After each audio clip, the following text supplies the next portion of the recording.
Hello दोस्तों, स्वागत है आपके अपने YouTube channel three little tutor में। जैसा कि आप लोग को मालूम है कि केंद्रीय विद्यालय की गाइडलाइन भी आ गया है, शेड्यूल भी आ गया है और क्लास 1 के लिए ऑनलाइन फॉर्म 27 मार्च से 17 अप्रैल तक भरे जाएंगे।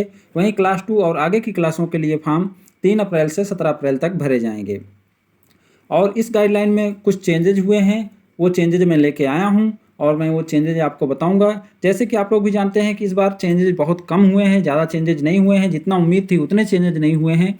ये चेंजेज इसलिए नहीं हुए हैं क्योंकि इसमें बाल वाटिका को शामिल ही नहीं किया गया है। जो चेंजेज होने थे वो बाल वाटिका को लेकर होने थे और इस गाइडलाइन में बाल वाटिका के बारे में कुछ नहीं कहा गया है, तो इसलिए इसमें चेंज भी कुछ ज़्यादा नहीं हुआ है। तो चलिए देख लेते हैं कि इस बार क्या क्या रूल बदल गए हैं। जो सबसे पहला रूल बदला है वह है एज। जो क्लास 2 की एज थी वो इस बार बदल गई है। जैसा आप देख सकते हैं, पिछले साल क्लास 1 और क्लास 2 दोनों की एज 6 से 8 साल थी।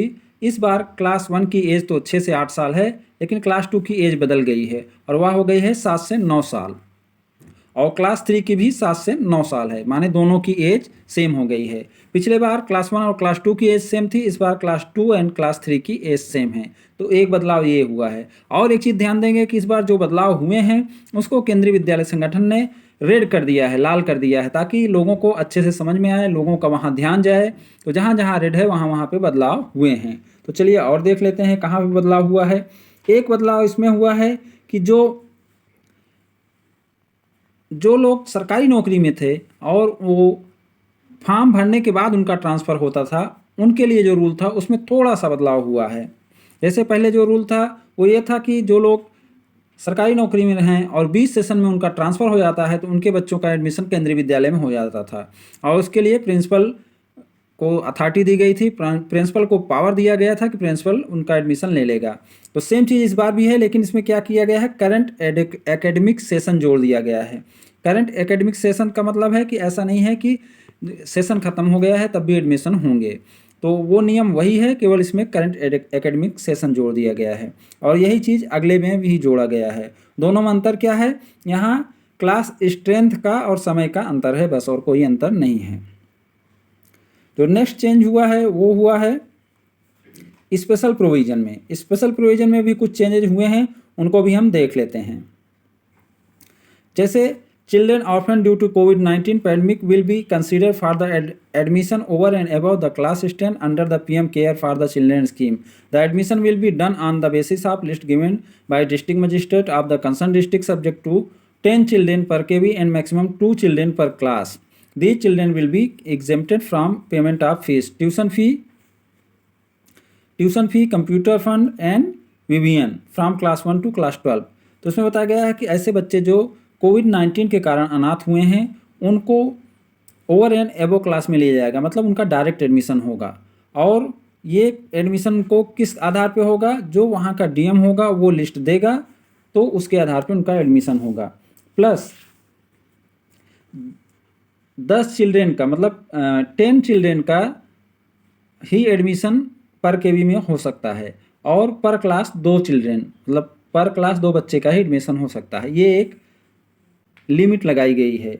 लेकिन इसमें एक लाल में देख रहे होंगे, रेड में देख रहे हैं, only for register candidates in PM cares for children portal. तो ये जो लिखा गया है, तो ये जो ट्यूशन फीस है, कंप्यूटर फंड है एंड VVN फंड है, ये सब कब माफ़ रहेगा, जब वह PM केयर पोर्टल पर रजिस्टर्ड होंगे तभी उनका माफ़ रहेगा।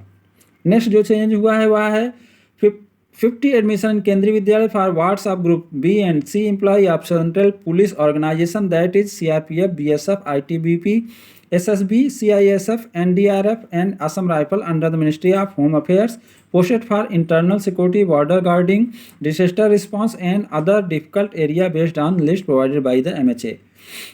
तो 50 एडमिशन जो ग्रुप B और C के एम्प्लॉय के होते हैं, जो CRPF के एम्प्लॉय हैं, BSF के हैं, ITBP के हैं, SSB के हैं, CISF के हैं, NDRF के हैं या असम राइफल में काम करते हैं और उनका पोस्टिंग ऐसे जगह हुआ है जहां पर वो अपने बच्चे को नहीं रख सकते। जैसे इंटरनल सिक्योरिटी में कहीं ऐसे जगह हैं, बॉर्डर पे हैं या कहीं आपदा में काम कर रहे हैं या कुछ ऐसे डिफ़िकल्ट एरिया हैं जहाँ पर कि बच्चों को रखा नहीं जा सकता, तो वैसे लोगों का भी एडमिशन हो जाएगा, डायरेक्ट होगा इनका भी एडमिशन।